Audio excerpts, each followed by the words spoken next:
fue sacada entre los esclavos.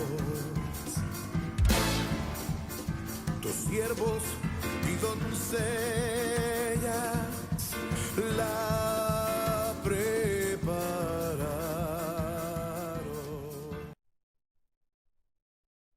Amados, Dios les bendiga, muy buenas noches. Qué bendición el poder llegar hasta sus hogares y gracias a Dios de ya algunas semanas a la fecha tenemos la bendición de contar con algunos discípulos acá en el estudio. Y quisiera que saludaran a nuestros hermanos que están en casa. Hermano Saulito. Dios les bendiga, hermanos.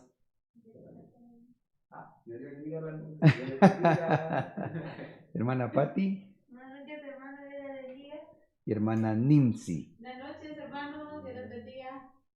Amén. Sean todos bienvenidos, amados servidores, muchas gracias por estar acá. Vamos a hacer una oración para poder entrar al desarrollo del tema de esta noche. Señor, muchas gracias por permitirnos reunirnos en el nombre de Jesús. Tenemos una alegría, Señor, y un agradecimiento contigo por permitirnos estudiar tu palabra, para conocerte más, para conocer más tus planes que son de bienestar, de bendición. Y también, Señor, con el anhelo de poder discernir el tiempo y saber lo que debemos hacer. Por favor, Señor, concédenos un espíritu de revelación y de sabiduría. Esta unción quíntuple, Señor, que sea derramada sobre mi vida y especialmente de la enseñanza en esta noche para poder compartir e impartir lo que de tu corazón, Señor, ha brotado ya. En el nombre de Jesús, gracias, Señor. Amén. Bueno, como pues lo anunciamos y ustedes han de estar al tanto, hoy quisiera hablar sobre el entorno antes del retorno de Elías en una quinta parte. Y es que, pues francamente lo empezamos a desarrollar hace 8 días, pero dado los textos y la información que platicábamos, también nos dejó impresionados, lo vamos a refrescar en un momento, en cuanto a la persecución. Pero antes de llegar al punto específico, yo quisiera que recordemos los textos sobre los cuales hemos venido edificando. Mateo 17:10 dice, y sus discípulos le preguntaron diciendo, ¿por qué pues dicen los escribas que Elías debe venir primero? Hemos conversado referente a este versículo del libro de Mateo y muy probablemente ellos habían escuchado, habían leído Malaquías cuando dice, he aquí yo os envío al profeta Elías antes que venga el día del Señor, día grande y terrible. Según lo vemos en la palabra profética más segura, sabemos que ese día es la semana 70 de Daniel, los 7 años de tribulación y otros nombres que tiene el tiempo tribulacionario. De tal forma que esta profecía de Malaquías 4:5, probablemente ellos, es decir, los discípulos, necesitaban la explicación del Señor Jesucristo. Y por eso le preguntaron, ¿por qué dice que viene Elías primero? Y cuando el Señor responde, prácticamente le da la respuesta para el presente profético de aquel momento y para el futuro profético de aquel momento. De tal forma que el Señor contesta, a la verdad, Elías vendrá primero y restituirá todas las cosas. Importante aquí hacer notar que la función del espíritu de Elías es ese: restituir, restaurar, reconciliar a la humanidad, al hombre con Dios.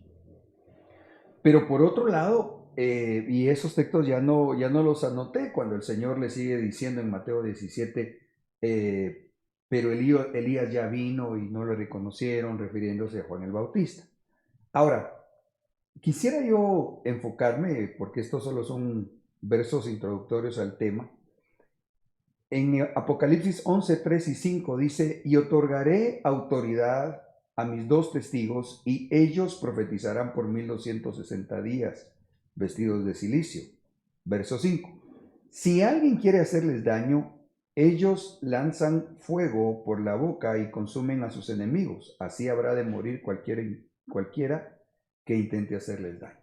Bueno, platicamos que definitivamente aquí en el contexto de Apocalipsis 11:3 ya no es el espíritu de Elías haciendo una restauración, una reconciliación con Dios. Aquí ellos ya están emitiendo juicio. De tal forma que hemos aprendido que si miramos nuestra gráfica, considerando cuando están sonando las trompetas 6 y 7 o empiezan a sonar en su momento, este es un tiempo de 7 años. Según Malaquías, antes que venga el día grande y terrible, tendrían que aparecer aquí los dos testigos, ¿verdad? Bueno, Elías hace referencia a Malaquías, Apocalipsis a los dos testigos.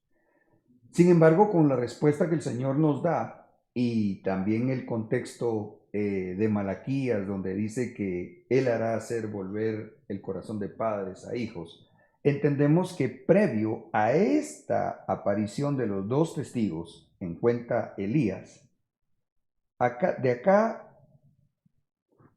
hacia nuestros días y antes de nuestros días, vendría a ministrar el espíritu de Elías, que es el tiempo donde estamos nosotros ahorita.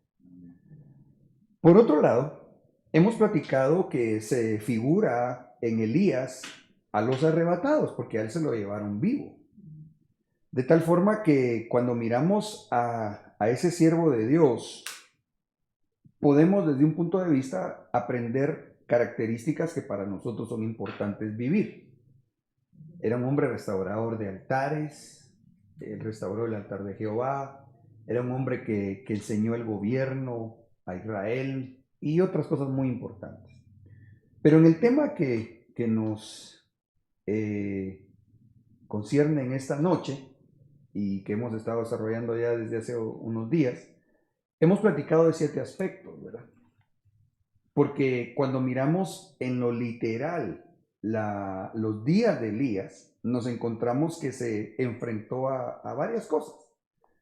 De ahí que hemos visto que hubo sequía, enfermedades mortíferas, hambre, persecución a ministros y o cristianos. Léanse ministros del Evangelio, por supuesto. Un tiempo de apostasía, Elías se levanta y le dice al pueblo, bueno, defínanse, ¿va? ¿A quién van a servir? ¿Si a Jehová de los ejércitos o a Baal? Un mover jezabélico terrible, obviamente, pues se mira muy claro, ¿verdad? En cuanto a la persecución y algunos fenómenos atmosféricos. Diría yo que de estos 7 aspectos, si le acercamos la lupa a lo que describe el libro de Apocalipsis referente a los 7 sellos, las trompetas, las copas y los truenos, nos encontraríamos que prácticamente en cada uno de estos incisos hallaríamos coincidencias proféticas. ¿Me estoy explicando? Amén. Y que, por ejemplo, si miramos la corchera, entonces recordaremos prácticamente que en el quinto sello, cuando están dándose los juicios que describe el quinto sello, precisamente hay una persecución a cristianos descrita en la palabra. Cabe recordar que en la medida que los juicios se van desatando, van sumándose, es decir, se destapó el primer sello, se destaparon todos los sellos y empezaron a caer los juicios del primer sello. Estos se dan, pero se siguen dando. A estos se suman los del segundo y se siguen dando. Del tercero, etc. Por eso es que nosotros miramos el mundo tan convulsionado hoy por hoy, ¿verdad? Porque ya prácticamente sobre la tierra se están manifestando los juicios de los primeros 5 sellos y los juicios de las primeras 3 trompetas. Uno sobre el otro, uno sobre el otro. Muy bien. En ese orden de ideas nos encontramos que la humanidad, pero para nosotros especialmente lo que nos interesa es ver lo que acontece, lo que nos deja ver como iglesia. Viendo aún en los evangelios diríamos, o capítulos principalmente escatológicos, donde dice, por ejemplo, creo el libro de Mateo, que las naciones, habrá angustia entre las naciones. O sea, este es un tiempo donde la gente se iba a llenar de miedo. De hecho, Dentro de las enfermedades llamadas emergentes, recuerdo que hay varias que son consecuentes del miedo, del estrés, de la angustia, de la preocupación en la gente. Y precisamente cuando miramos incluso al mismo Elías, a él le dio miedo. ¿Mm? Y hoy miramos nosotros tanto a algunos ministros como a algunos cristianos que pues que se quieren esconder o están escondidos, ¿verdad? Ahora, para ir avanzando, porque si no se nos va a extender este inciso, tendríamos que considerar, por tanto, lo que dejamos ahí en el tintero en cuanto a lo referente a la persecución de la cristiandad y muy visto ya, incluso mencionamos algunos casos en el lunes pasado, de los pastores que alrededor del mundo están siendo perseguidos. Dentro de todo esto, pues esperamos que se dé el arrebatamiento y solo quisiera leer o poner el pie de imprenta nuevamente de dónde es que miramos que en los días de Elías, cuando él estuvo físicamente acá, hubo persecución en contra de ministros. Primer libro de Reyes 18:4. Pues sucedió que cuando Jezabel destruyó a los profetas del Señor, Abdías tomó a 100 profetas y los escondió de 50 en 50 en una cueva y los sustentó con pan y agua. Este es un punto que sería muy, muy interesante e importante considerar, porque vean cómo lo sustentó con pan y agua. Híjole, solo hay un temón, porque pan podríamos considerar palabra y agua, Espíritu Santo. Entonces, ¿cómo vamos a estar sustentados en el tiempo final? ¿Cómo vamos a sostenernos en el tiempo final? Comiéndonos la palabra y siendo llenos del Espíritu Santo. Esto también es Santa Cena. Si partimos del milagro de las bodas de Caná de Galilea, donde el Señor mandó llenar las vasijas de agua y se convirtieron en vino. Entonces yo veo aquí Santa Cena también. Creo que lo hemos conversado en algún momento. Ok. ¿Cómo vamos, mis amados? ¿Hay alguna pregunta, alguna aportación? Saúl. Cuando mencionaste que a partir de cierta fecha se activaron o se destaparon todos los sellos. Ajá. Y todos estos mantienen vigencia. Así es. Vino a mí también el sentir de manifestar que así también operan cada una de las proclamas proféticas que nuestro apóstol nos ha bendecido. Entonces, si bien es cierto, en estos tiempos de Elías estamos haciendo testigos nosotros de estos siete aspectos, también es cierto que el Señor nos manda que advertir o nos manda la señal o el camino que debemos de seguir. Para los que tenemos fe, que por ejemplo el año de la recuperación lo estamos viviendo, y que si bien es cierto, quizá algunos de nosotros esperamos recuperar algo, que no desmayemos. El Señor en su tiempo nos lo va a dar, va a depender de nuestra fe. Igual que la reconciliación, igual que todas las proclamas proféticas anteriores. Entonces, veo yo también que nuestro Señor no nos deja solos en ningún momento y nos sigue dando cabalmente pan. Amén. Palabra. Y a través de esto también, ¿cuántos no hemos sido ministrados también por el Espíritu Santo? Entonces, todo esto está sucediendo, pero el Señor nos ha dejado. Amén. Sí, qué lindo y qué importante tu aportación, porque así son las proclamas. Se anuncia en su tiempo, digamos el 31 de diciembre de cada año, y a estas se suman todas las bendiciones, ¿no? Si vemos que como juicios se suman, ¿cómo no se van a sumar las bendiciones? ¿No? Amén. Aleluya. Amén. Para también una aportación así pasaremos lo que usted estaba explicando de acá, también con referencia a la persecución, ¿verdad? Tal vez muchas ahorita como van a estar confundidos, ¿verdad? En los últimos tiempos, no sea que el enemigo quiera hacer lo mismo que el Señor hace, o sea que quiera copiar para confundir a los escogidos y a las demás personas que quieran Sí, hacer.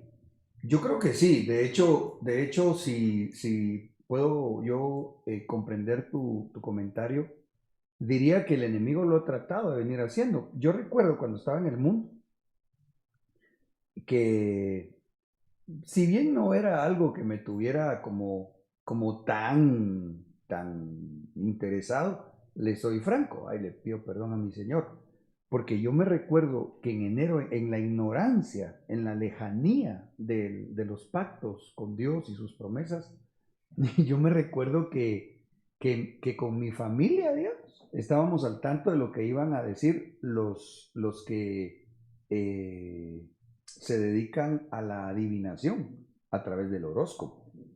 Entonces, eso es como una antítesis de la proclama, porque entonces, como yo salí de ahí, yo les puedo decir lo que yo viví. O sea, cuando uno no conoce de Dios y lamentablemente en la ignorancia atiende ese tipo de cosas, honestamente les digo, ya sea en lo del año o cuando uno miraba el horóscopo diario, por fecha de su nacimiento, a veces se le cumplían cosas.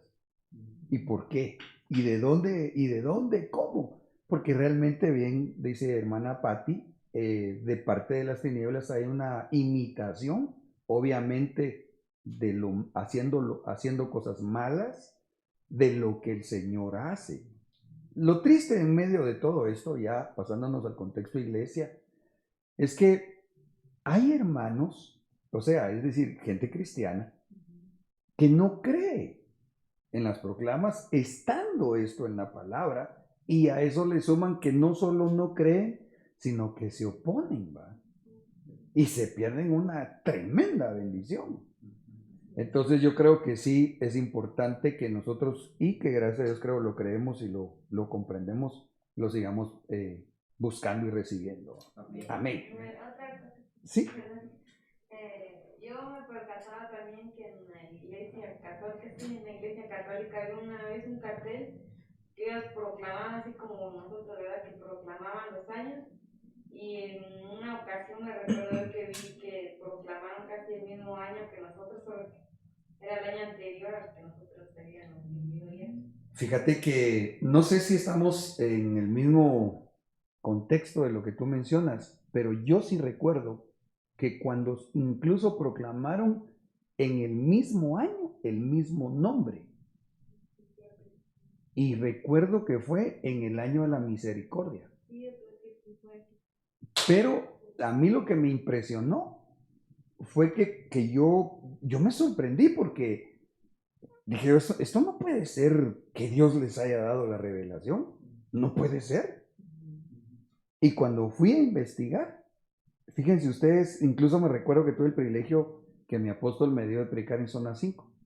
Y recuerdo que lo mencioné porque cuando me fui a investigar, ellos proclamaron el año de las misericordias de la madre. Entonces yo me quedé impresionado. Yo cuando pasé, venía para la iglesia también como la iglesia obviamente está en el parque de la católica, acaban cosas por ahí. Y cada me recuerdo que sí, no me recordaba ahorita que lo mencionó, sí creo que sí era ese año en el que estaba ahí.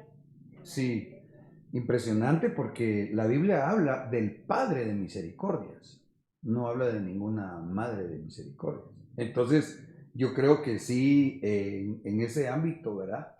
De esa falsa iglesia cristiana, su cabeza, ¿va? Recibió revelación por parte de las tinieblas y bien puesto por él para ellos, ¿verdad? Amén. Regresamos al tema. Entonces, la persecución a los ministros, ¿de dónde? El texto base, ¿por qué miramos que en estos días de Elías se vendría a presentar esa situación? Primer libro de Reyes 18:4. Pues sucedió que cuando Jezabel destruyó a los profetas del Señor, Abdías tomó a 100 profetas y los escondió de 50 en 50 en una cueva y los sustentó con pan y agua. Era lo que mencionábamos, solo quería agregar que allá en Apocalipsis dice que aparece Jezabel. Hemos explicado también que no, la aparición de Jezabel no va a ser física, sino el espíritu de Jezabel. Ok, vamos avanzando ustedes porque esto solo estamos recogiendo espigas, ¿verdad? Para recordarnos y avanzar a lo que quisiéramos tratar especialmente. Entre la investigación que con mis amados hermanos de Isaacar se trabajó. Por cierto, si alguien quiere ser partícipe del grupo de Isaacar. Es un equipo que el Señor me ha concedido tener acá en la iglesia. Es un grupo que me dio a investigar para especialmente los temas escatológicos, ¿verdad? Entonces, si alguien quiere participar, ¿y cuál es la media que han sacado? El módulo 1 de doctrina. Se pueden abocar con hermana Elsie, ¿verdad? Para que así soliciten y miraremos si podemos ser con ustedes ser parte de esta bendición, ¿verdad? Porque sí, a mí me ha bendecido mucho. La investigación, digamos, a veces me llevaba de 4 o 6 horas más o menos de lo secular, y ya cuando lo distribuimos en esta ayuda, pues lindo, ¿va? Porque ellos pueden dedicar, si cada uno le dedica 1 o 2 horas de investigación, y son 6, me ahorré yo 12 horas, ¿va? Y se enriquece más el conocimiento. Bueno, el asunto es de que mirábamos este anuncio de puertas abiertas. Cada día, dice esta institución cristiana, 13 cristianos son asesinados en todo el mundo a causa de su fe. Cada día. Cada día, 12 iglesias o edificios cristianos son atacados, y cada día 12 cristianos son arrestados o encarcelados injustamente, mientras que otros 5 son secuestrados. Ay, perdón. Ok, aquí estoy. Estas cifras son parte del informe de la lista mundial de la persecución 2021, el último reporte anual publicado por Puertas Abiertas. Interesantemente, póngale ojo a esto. No voy a leer toda esta información, pero sí subraya esto. Ellos hicieron su último reporte considerando el índice mundial de persecución cristiana al 2021. Es decir, esto lo presentaron este año, pero abarca del 1 de octubre del 2019 al 30 de septiembre del 2020. Estamos hablando que, digamos, un año de cuando empezó la pandemia, digamos, cuando empezó en diciembre del 2019, a septiembre del 2020, del año pasado. Pero ojo con esto, aquí fue donde nos quedamos boquiabiertos el lunes pasado, porque según el informe, han asesinado a 4.761 millones de cristianos en ese tiempo, digamos un año, aunque es menos. Como, bueno, lamentablemente que eso pasa en el mundo. Gracias a Dios, pues en Guatemala esto no pasa así ahora, porque sí, cuando vinieron los primeros ministros del Evangelio de Guatemala eran perseguidos, los apedreaban y pasaban cosas bien tremendas. Pero lo que yo quiero resaltar es que a la fecha el COVID ha terminado con la vida de 4.23 millones, es decir, 4.230.000 personas en año, digamos, y medio, contra asesinatos de cristianos por ser cristianos, no por otra causa. En un año, redondear, son más los cristianos que han asesinado que lo que el COVID ha matado de gente.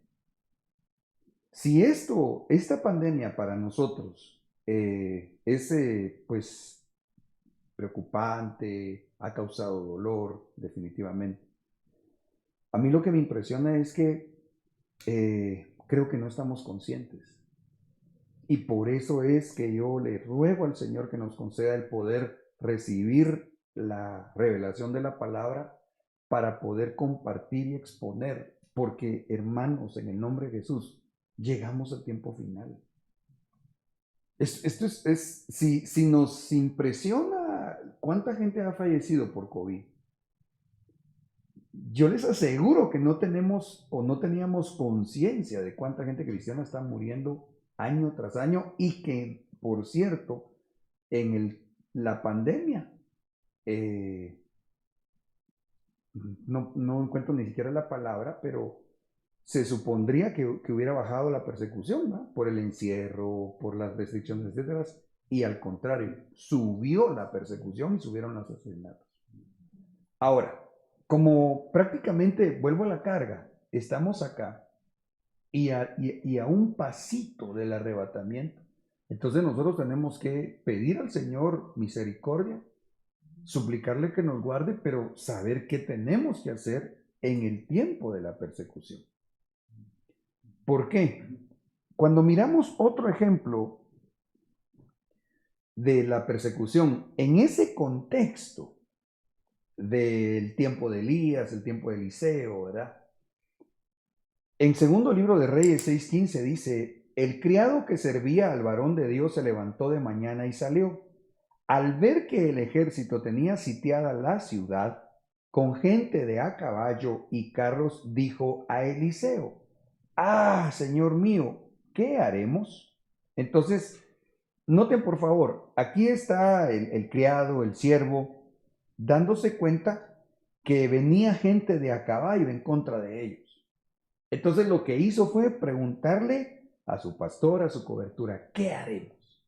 Y es bien, bien lindo porque cuando miramos el contexto del capítulo 6 del segundo libro de Reyes, nos encontramos que ahí hay una estrategia ante la persecución de nosotros los cristianos.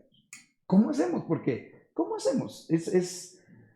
Perdón, voy a decir algo y me cubro con la sangre de Cristo. Y por otro lado, pues es fácil irse a los libros de historia, quizás, bueno, no solo de Guatemala, porque como dijo alguien por ahí, va, dependiendo de dónde estaba, así escribieron la historia, va. Pero es innegable que la iglesia pseudocristiana se puso del lado izquierdo, agarrando la Biblia para hacer una revolución comunista. Eso no es lo que la Biblia enseña, de ninguna manera. Es decir, yo lo que en el nombre del Señor quisiera que podamos platicar en cuanto a una estrategia ante la persecución, de ninguna manera tiene que ver con agarrar fusiles, balas, ni nada, de ninguna manera, porque nuestra lucha no es contra carne ni sangre, ni tampoco nuestras armas son carnales o terrenales. ¿Sí me estoy dando a entender, mis amados? Su voz representa la de los hermanos en casa. Ok, entonces, ¿cómo hacemos? ¿Cuáles son nuestras estrategias de guerra espiritual? ¿Cómo hacemos ante la persecución que ya vimos algunos números? Bendito el Señor, Guatemala no está dentro de los 50 y tantos, 52, 54 países donde persiguen a los cristianos en el mundo. Aunque sí nuestro vecino al norte, más cercano, ahí hay persecución. Ahí hay persecución. Hay un lugar que se llama Chamula, en el sur de México, donde a machetazos agarran a los cristianos, donde no sé cómo estará ahorita, pero sí sé que hace más o menos 4 o 5 años en su comunidad, si notaban que la gente era cristiana, para ellos evangélicos, les cortaban el agua, les empezaban como a coartar sus derechos civiles y libertades civiles, ¿no? Ok, veamos la estrategia entonces. Y yo, como por error me salí, me vas guiando con el tiempo. ¿Cómo? Ah, ok, muy bien. Muy bien. Quiere decir que cuando esté aquí a las 37 está. Bueno, ¿cómo hacemos? Allá en segundo libro de Reyes 6, creo 17, leímos que había una persecución, pero ¿cómo fueron protegidos por Dios? Verso 1. Los hijos de los profetas dijeron a Eliseo, mira, el lugar en que vivimos contigo es estrecho para nosotros. Verso 2. Es mejor que vayamos al Jordán. Por cierto, Jordán significa el que desciende. Significa o representa humillarse. Allí podremos conseguir madera. Me gusta esta versión porque como lo que queremos con el favor del Espíritu Santo es comprender lo que está debajo de la letra, cuando aquí dice, allí podremos conseguir madera y construir un albergue, esto está haciendo alusión al madero de Cristo. ¿Ya? Al sacrificio de Cristo. Entonces, número 1, tenemos que tener una actitud de humildad. no se nos puede olvidar que solo vamos a hallar el favor de Dios en Cristo Jesús. Allí podremos construir un albergue. Esa palabra albergue, fíjense ustedes que desde el hebreo es yashab y se puede entender como sentarse, pero específicamente como juicio en emboscada, en quietud. Es decir, vamos a estar juntos para que podamos realizar una emboscada, obviamente en contra de los adversarios. Ahora, aquí yo me recuerdo de aquel evento cuando, recordarán quizá ustedes también, un levita llevó a su concubina. No sé si fue en la tribu de Benjamín donde llegaron a violarla. ¿Se recuerdan? Bueno, entonces les hago un poco de contexto. Lo que pasa que llega un levita, creo que, no sé si a visitar a su suegro. Él le dice que se quede. Unos hombres van a violentar la casa de aquel hombre. Y entonces viene él y le da a la concubina. Pero dice la Biblia que la pasaron violando toda la noche, que el levita, tan molesto de que eso haya pasado dentro del pueblo de Israel, la partió en 12 pedazos y mandó un pedazo a cada tribu de Israel. Entonces cuando miran esto los israelitas, las tribus de Israel, se enardecen. Y entonces dicen, tenemos que encontrar a los malhechores de esta situación. Pero se da una cierta oposición, no sé si en una o dos tribus, y precisamente se vuelve como una guerra interna, digamos, una guerra entre los malhechores y los que se unieron para poder extirpar ese mal de entre el pueblo de Israel. El punto que yo quiero resaltar es que ellos, dice la Biblia, que en su emboscada lo que hicieron fue, como quien dice, hacer señales de humo para los que estaban, si no mal recuerdo, como a la retaguardia. Es impresionante porque cuando uno mira su estrategia y ellos hacen las señales de humo, lo que representa las señales de humo es que ellos estaban orando y adorando. Porque la Biblia enseña en Apocalipsis que el incienso son las oraciones de los santos. Y el libro de los Salmos también habla de la ofrenda de la tarde con incienso, que también hace referencia a la adoración. En ese contexto que les menciono, cuando uno mira, se me escapa ahorita el término que utiliza la escritura, de los que los fueron a auxiliar en medio de la batalla, uno se encuentra que eran, creo que la palabra son paladines, si no estoy mal, pero hace referencia no solo a hombres, sino hace referencia a uno que significa en la raíz hebrea, si recuerdo bien, alusión a ángeles. Yo lo tengo tan presente porque en una oportunidad estaba fuera de Guatemala ministrando y la iglesia fue muy atacada. Es decir, la que yo pastoreo, pero en aquel tiempo, eso de hace unos 10, 12 años. Entonces, muchas familias siendo atacadas. Entonces, yo me preocupé, yo estaba afuera, pero el Señor me habló a través de esa historia bíblica. Entonces, la instrucción fue, hermanos, tenemos que entrar en oración y adoración al Señor, para que así hiciéramos nuestras señales de humo y Dios, por misericordia, nos concediera el auxilio de los ángeles, que la Biblia dice fueron dejados por Dios precisamente para ayudarnos a los quienes heredamos la salvación. Entonces, yo veo que acá hagamos un albergue, hagamos un lugar para protegernos, un yashab, implica que nosotros sepamos cómo hacer emboscadas, vuelvo a la carga, espirituales. Donde está el Espíritu de Dios, ahí hay libertad. Por eso la alabanza también es un arma de guerra. Mientras nosotros alabamos al gran rey y él se hace manifiesto, tiene que irse el diablo. No tiene para dónde. Significa, dice que es por implicación moral. Es tan importante esto, mis amados, para que nosotros los cristianos tengamos una casa espiritual.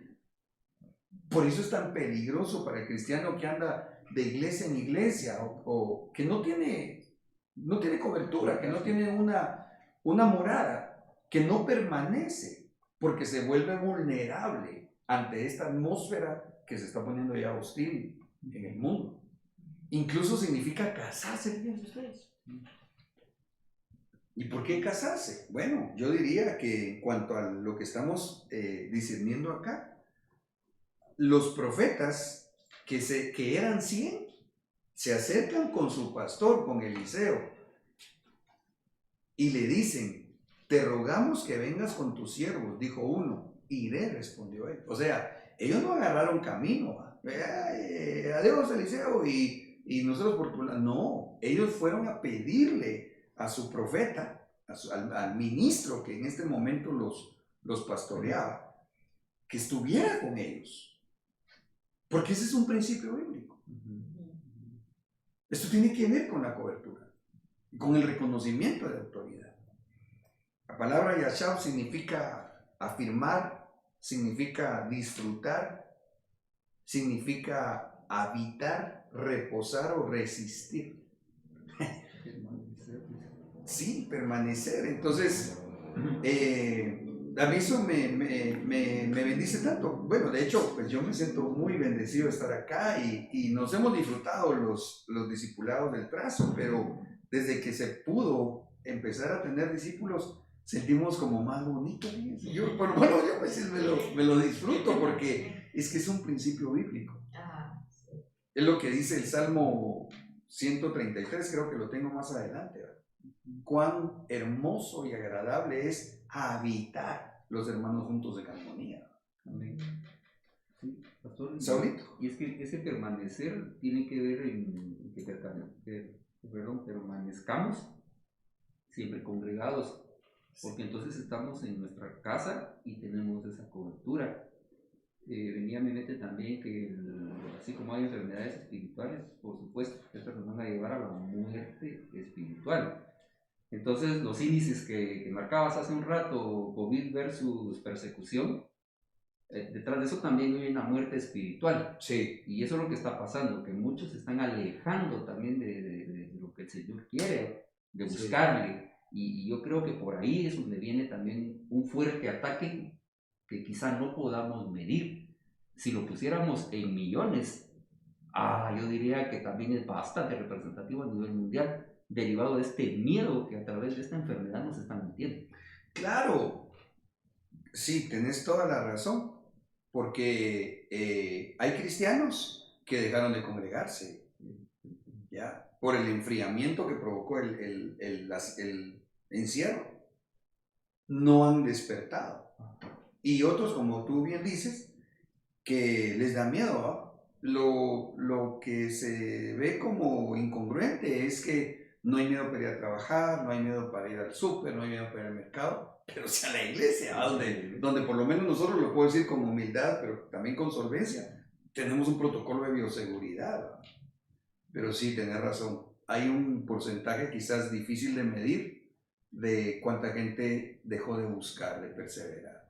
Y sí es bien palpable, pastor, el miedo que hay en las personas, porque yo he escuchado a varios comentar el hecho de que, no, si yo busco al Señor en la casa, yo pongo las prédicas que hay en las redes, y entonces está como usando esa excusa, ¿verdad?, de ya no congregarse, ¿verdad? Y me llamaba mucho la atención porque yo cuando lo escuché hace 8, cómo alta la cantidad de personas que están siendo perseguidas por ser cristianos a comparación de los que han muerto por COVID.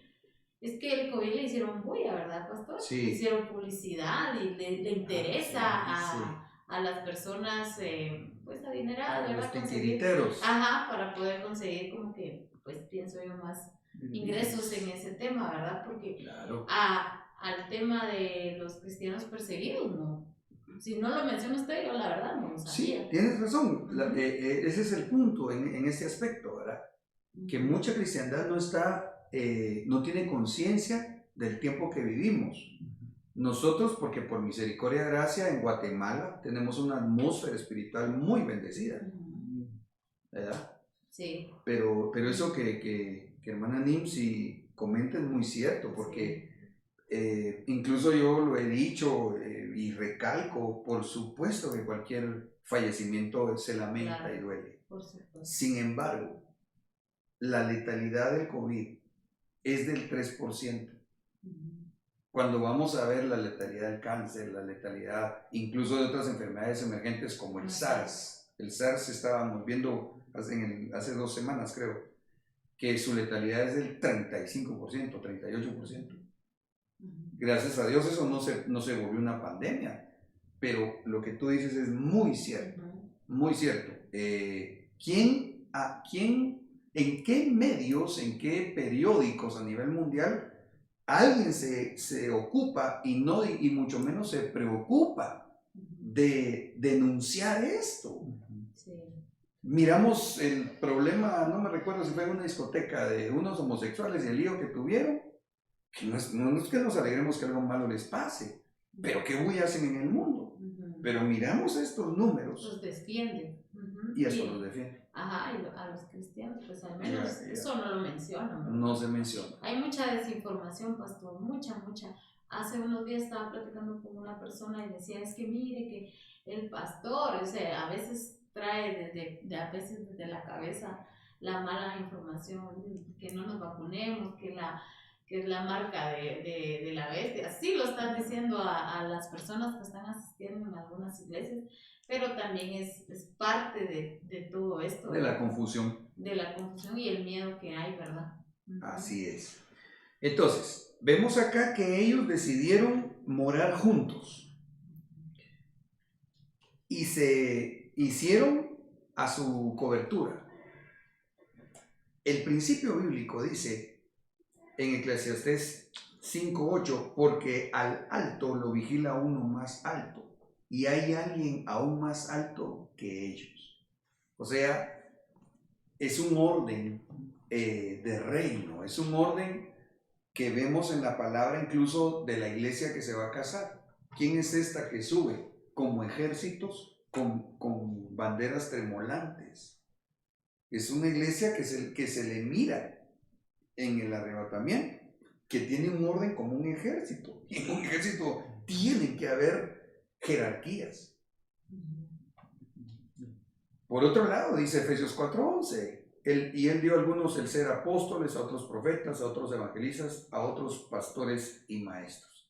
Entonces, yo creo que una parte de la estrategia del tiempo final precisamente es que nosotros estemos unidos en un mismo espíritu, perseverantes en una congregación donde Dios fue el que nos llevó. El Salmo 133:1 les mencionaba, y aquí yo quisiera hacer énfasis en esta cuestión, porque dice, por cierto, así, entre comillas, noten, cántico de ascenso gradual. O sea, este es un himno que están cantando los arrebatados.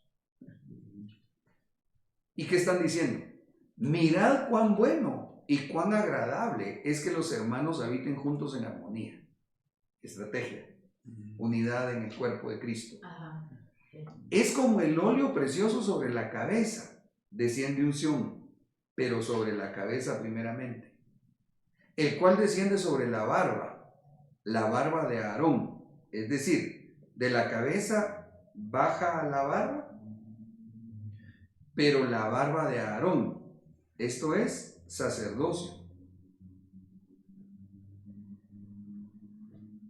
Es una iglesia donde hay un pueblo que sirve a Dios en ese orden, que desciende hasta el borde de sus vestiduras. Entonces, esa bendición, oigan cómo dice en el verso 3, es como el rocío de Hermón que desciende sobre los montes de Sión, la iglesia, porque allí mandó el Señor la bendición, la vida para siempre.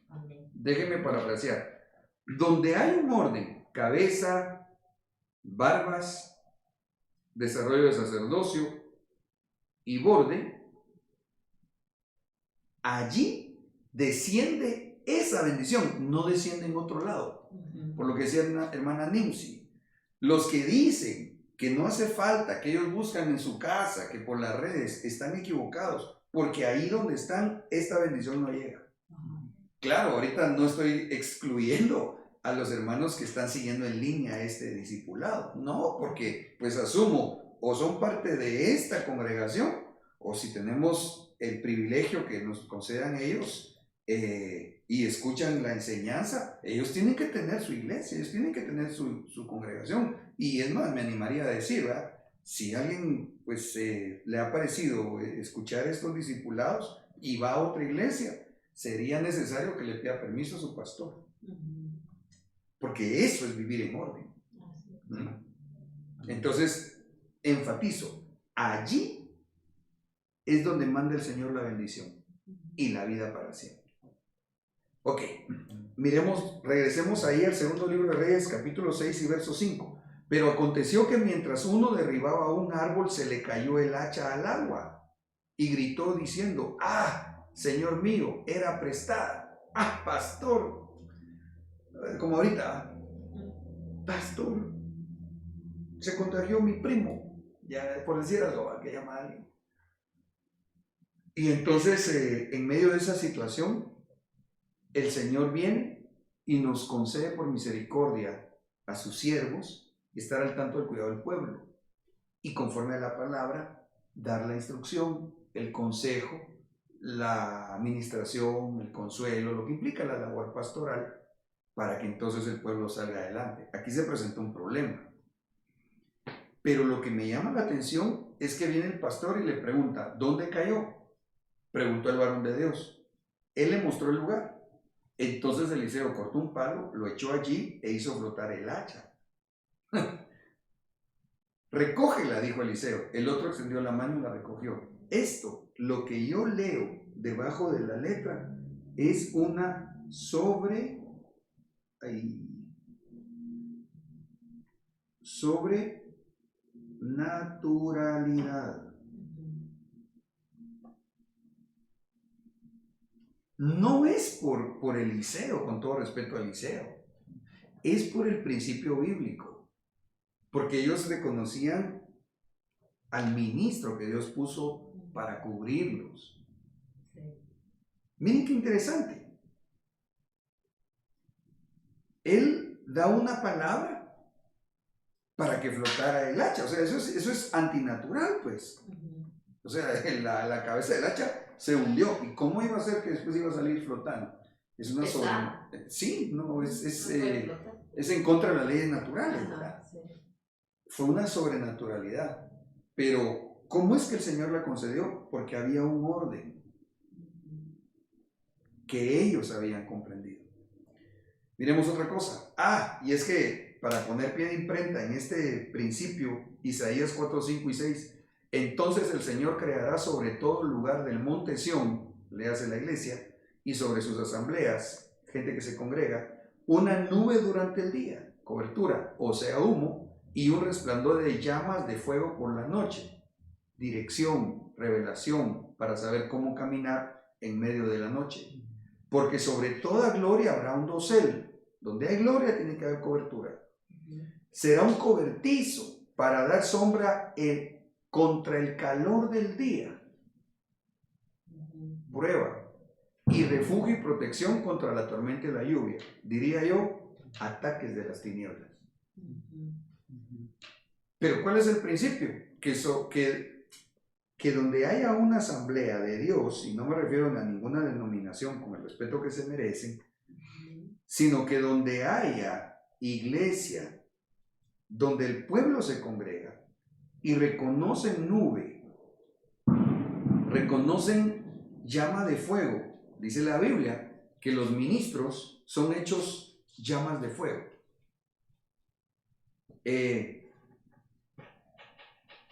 Ahí va a haber un cobertizo para dar sombra y refugio y protección. No es por lo que el hombre es. Yo espero estarme dando a entender. Yo no me estoy predicando a mí, líbreme de Dios. Yo predico a Cristo. Sino explicando los principios. ¿Ya?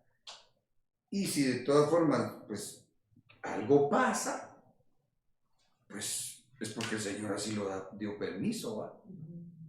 Pero aquí hay un principio en el nombre de Jesús. Interesante que esa palabra cobertizo se puede entender como amparo. Entonces, será un amparo para dar sombra cuando hay prueba o cuando hay ataque. ¿Cómo voy de tiempo, amados? Nítido. Calidation. Amén. Ok. Esto me llamó la atención también. Estamos siempre en el contexto de con Eliseo y los discípulos, digamos, que estaban con él, ¿verdad? Segundo libro de Reyes 4, 38 y 39. Me gustaría que lo lea hermana Nimsi. Eliseo volvió a Gilgal cuando había mucha hambre en la tierra. Los hijos de los profetas estaban con él, por lo que dijo a su criado: pon una olla grande y haz potaje para los hijos de los profetas. Uno de ellos salió al campo a recoger hierbas, halló una como barra montés y llenó su falda de calabazas silvestres. Regresó y las rebanó en la olla del potaje, pues no sabía lo que era. Ok. Notemos que así como en los días de Elías, ¿verdad? En ese contexto, aquí hubo hambre. Aquel siervo, un tanto inexperto, dijo: hagamos sopa, pues, es el potaje, ¿verdad? Hagamos un caldo. Y se fue y buscó plantas silvestres, frutos silvestres. Lo que él no sabía es que había llevado una cosa venenosa. Y entonces en el verso 40 dice: después sirvió para que comieran los hombres, pero sucedió que al comer ellos de aquel guisado, empezaron a gritar: ¡hombre de Dios! Miren a quién se ahoga. Eso es lo que me llama a mí la atención. ¡Pastor! Hay muerte en esa olla. Y no se lo pudieron comer. Tiempo de hambre. Y pues buen hombre de Dios hizo algo, pero por la inexperiencia llevó una planta venenosa. Entonces lo que hace es consultar a la cobertura. Entonces les dice su cobertura: traed harina. Qué tremendo. Porque la harina representa la enseñanza dada por el ministerio magistral.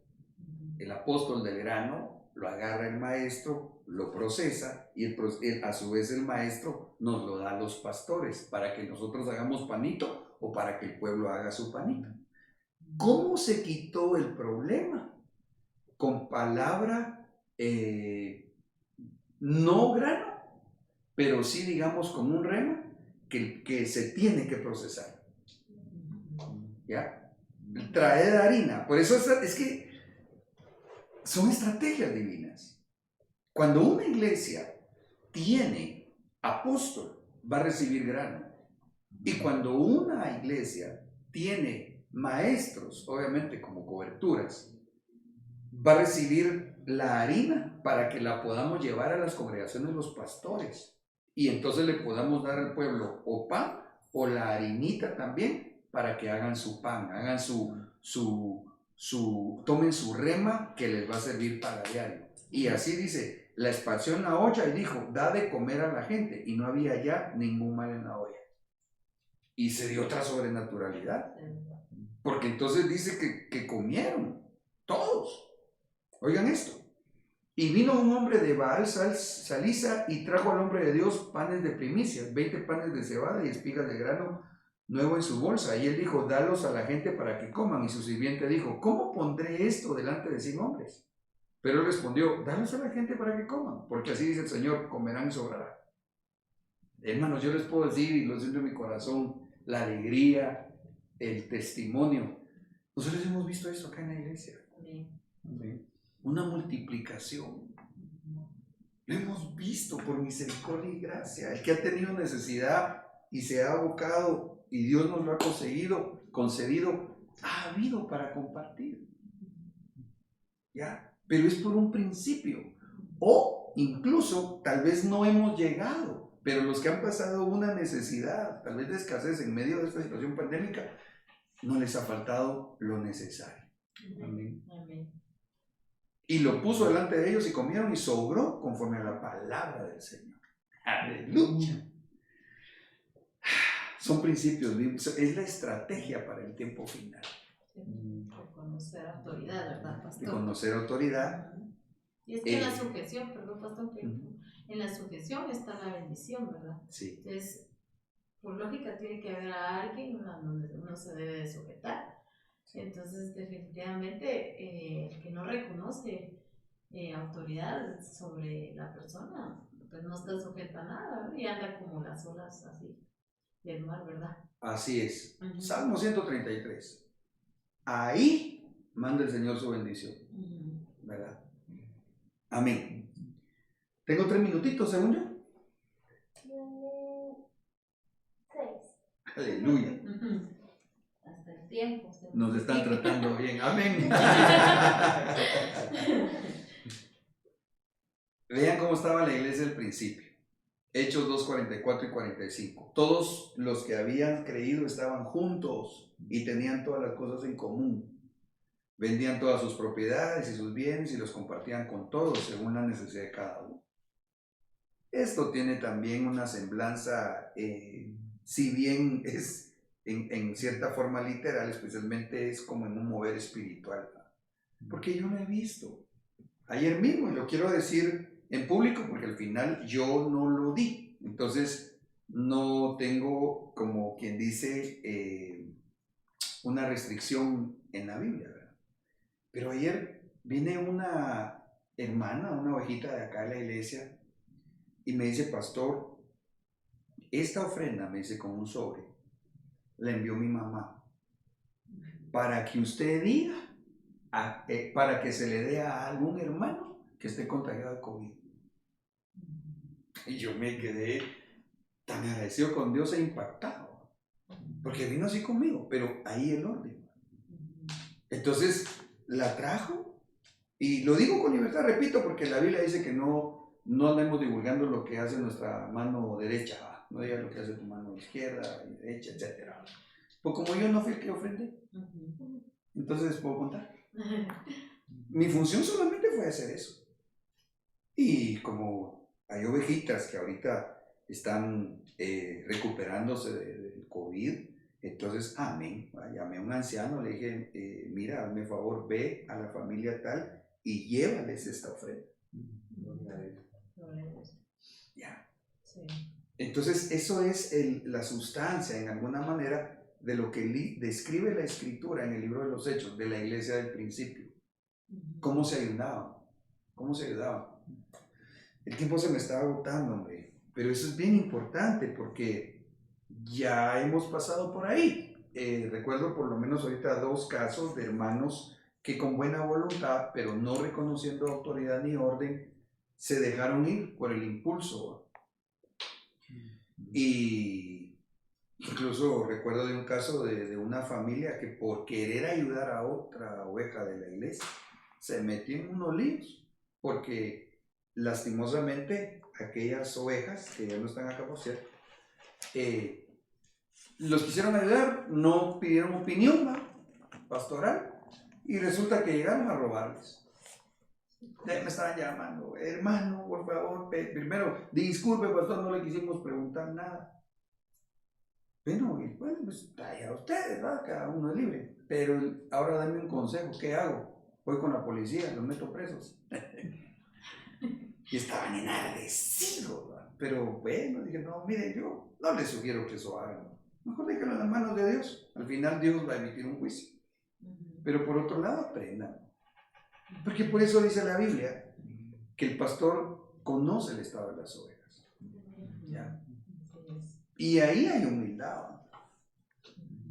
Cualquiera puede decir, no, pero si es minero, yo hago lo que quiero. Claro que lo puedo hacer. Pero si vamos a ir a algo que es congregacional, Dios puso a un responsable, ¿verdad? Y como les cuento, pues yo bendigo a Dios y de ninguna manera, incluso es más, el hermano me escribió agradeciendo y sabe Dios que es cierto que yo no, ni quería lucir ni menos con sombrero ajeno, sino que hermano, esto te lo envían de tus hermanos de la iglesia. ¡Aleluya! Bueno, ¿Cuánto tengo todavía? Un minuto. No, hombre. No Ok. se siente el tiempo, la verdad. Amén. Entrémosle rapidito. Estrategia en el tiempo final para saber afrontar esa persecución. Hacer la obra de Dios bajo una delegación ministerial. Base bíblica, siempre en ese contexto de Eliseo y aquellos discípulos. Y el profeta Eliseo llamó a uno de los hijos de los profetas y le dijo: ciñe tus lomos y toma este frasco de aceite en tu mano y ve a Ramot de Galaad.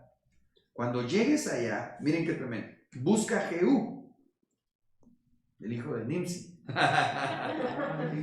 hijo de Josafat, hijo de Nimsi. Ahí está el mío. Entonces era el abuelo, Ah. porque dice que es hijo de Josafat, hijo de Nimsi. Entra y haz que se levanten de entre tus hermanos, de entre sus hermanos, y llévalo a un aposento inferior. Miren la delegación. Entonces toma el frasco de aceite, derrámalo sobre su cabeza y di: así dice el Señor, yo te he ungido rey sobre Israel, abre luego la puerta y huye, no esperes. Tú herirás la cabeza de Acab, tu señor, para que yo vengue la sangre de mis siervos los profetas y la sangre de todos los siervos del Señor derramada por mano de Jezabel. Y los perros se comerán a Jezabel en el campo de Jezreel y nadie la sepultará. Entonces abrió la puerta y huyó. Entonces, a mí lo que me llama la atención es que Eliseo envía a una ayuda, a ungir, leas ese ungir, a habilitar a un hombre que iba a ser rey de Israel, si no estoy mal, Jehú, pero además el que le iba a dar muerte a Jezabel, que fue la promotora o la que dio las órdenes de que mataran a aquellos profetas anteriormente. Entonces yo veo ahí la estrategia divina, porque este llevaba el aceite, este llevaba la unción, pero no la agarró él para ir a matar a Jezabel. No, había otro que tenía que ser habilitado. Entonces yo lo que veo ahí, otra vez, es un orden de Dios, ¿no? Sí. Y así se protegieron de la persecución jezabelica. Aquí vamos cerrando ya. Eliseo respondió: no tengan miedo, porque más son los que están con nosotros que los que están con ellos. ¡Aleluya! Eso me recuerda a mí un texto que allá en Romanos dice: si Dios está, no sé si lo pudiéramos ubicar, vamos, por favor, aquel que dice: si Dios está con nosotros, ¿quién contra nosotros? Lo voy a explicar y ahí vamos a cerrar. Romanos 8:31. Si Dios es por nosotros, ¿quién contra nosotros? Romanos 8:31. Si Dios es por nosotros, ¿quién contra nosotros? Va. Ahí no dice: si Dios es por mí, ¿quién contra mí? Ahí dice: si Dios es por nosotros, ¿quién contra nosotros? Ahí lo que está diciendo es: Dios va a ser nuestro escudo si habitamos juntos en armonía. Sí me doy a entender, ¿verdad? Sí. Es como la oración del Padre Nuestro que le llamamos. La oración no es decir Padre mío, no, la oración es decir Padre nuestro. Entonces, y si no hay nosotros, y si no hay nuestro, no se cumple el principio. Por eso es que Eliseo le respondió: no tengas miedo. Él no le dijo: porque más son los que están conmigo, ¿verdad? Él no le dijo: como yo soy el superestrella. Él no le dijo así. Él lo que le dijo es: porque más son los que están con nosotros que los que están con ellos. Y oró Eliseo diciendo: te ruego, Jehová, que abra sus ojos para que vea. Jehová abrió entonces los ojos del criado y éste vio que el monte estaba lleno de gente de a caballo y de carros de fuego alrededor de Eliseo. Otra vez la sobrenaturalidad por el principio de unidad, por el principio de estar en una congregación. Amén. Aleluya. Como dijo hermana Nipsey, ni sentimos que se pasó el tiempo, ¿verdad? Bueno, mis amados, entonces creo que esta enseñanza debería de afirmarnos en cuanto a la importancia de que nos congreguemos, que tengamos nuestra iglesia, que seamos parte de un redil, ¿verdad? Amén. Donde Dios nos llevó, Ujú. donde el Espíritu Santo lo llevó, amén, y oyó la voz de ese siervo que Dios puso al frente. Y ahí ni nos vamos a dar cuenta, tal vez, ¿verdad? Como este siervo, ¿va? Él se ha asustado, ¿va? Ujú. Entonces le dijeron, no, tranquilo, son más los que están con nosotros que los que están en contra, ¿va? Sí. Eso es lo que pasa, en nombre de Jesús, amén. No sé si alguien, antes de hacer una oración final, alguien quisiera decir alguna aportación, compartir algo, o oramos y nos vamos. Pues aprovechando la publicidad, pastor, les invitamos a que vengan a los servicios. Son los martes, así, jueves y domingo. Amén, Aprovechando amén. el tema también, que sí es importante congregarse, porque con un día que uno no venga, pastor, de verdad se siente la diferencia. Por cuestiones de salud de mi mamá y de que la operaron y eso, no vine el domingo y en un servicio, porque regularmente procuro estar en los servicios y se siente que Qué falta, ¿verdad? El no venir, entonces sí es muy importante, ¿verdad? Entonces el que nos esté escuchando y que tal vez pueda ser alguien que no es de esta casa, ¿verdad? Pero sí necesite, aquí hay palabra, yo soy testimonio fiel, pastor, que desde el primer día que yo vine acá el Señor me ha hablado y Gloria me a sigue Dios. hablando, y desde el primer día ha habido palabra, ha habido pan y ha habido agua aquí, ¿verdad? Bendito Jesús. Sí. Saulito. Y también, dentro de todo lo que vimos hoy también, por ahí nos dejó ver el Señor lo importante que es de tomar su Santa Cena. Hoy venía escuchando a nuestro apóstol y definitivamente las dos ordenanzas que fue establecidas nuestro Señor Jesús es bautizarnos en agua y tomar Santa Cena. Ahora, la pregunta es esta: si no tengo casa, ¿dónde congregarme? ¿Dónde voy a recibir la Santa Cena? Y todos los beneficios que esto implica. En estos tiempos de persecución, de hambre, de enfermedades, de todo lo que hemos estado viendo. Entonces, era lo que decía la hermana también, invitar a los hermanos que nos escuchan, que busquen del Señor, que busquen su casa espiritual, y si es aquí con nosotros, pues, aleluya. Bueno, aquí la pasamos bendecidos. Amén. Amén. Amén. Amén. Pati, ahí estamos. Está. Gracias, Saulito, gracias, hermana Nimsi, por sus comentarios. ¿Oramos entonces? Amén. Amén. Padre, gracias, Señor, por esta noche tan hermosa. Gracias por tu presencia. Gracias por darnos el alimento que necesitamos y que sabes tú, Señor, cuál a diario es lo que necesitamos de ti recibir. Rogamos por toda la iglesia, toda esta congregación, Señor, que nos da el privilegio pastoreal. Y especialmente pedimos ahora por aquellos, Señor, que por alguna X o Y circunstancia o razón se han alejado, Señor. Rogamos por nuestros hermanos. Toca sus corazones para que no dejen de congregarse, como dice la palabra, y que para algunos se vuelve una costumbre que no es de las del reino, Señor. En el nombre de Jesús, yo bendigo a mis hermanos, te ruego que nos lleves con paz y bendición, y que allá donde los otros discípulos están recibiendo esta enseñanza, de igual manera sean bendecidos. Gracias, Señor, en el nombre de Cristo Jesús. Amén y amén. Hasta pronto, hermanos amados. Tu novia fue sacada entre los esclavos. Tus siervos y doncellas